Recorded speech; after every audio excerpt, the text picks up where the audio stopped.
इस बकरा ईद पर भी पिछली ईदों की तरह, इस बकरा ईद पर भी पिछली ईदों की तरह रोज़ गोश्त खाने वाले फिर बूटियां उड़ाएंगे।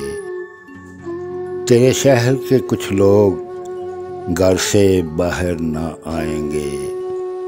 तेरे शहर के कुछ लोग घर से बाहर न आएंगे। रात की बासी रोटियां बच्चों को खिलाएंगे। इस बकरा ईद पर भी पिछली ईदों की तरह।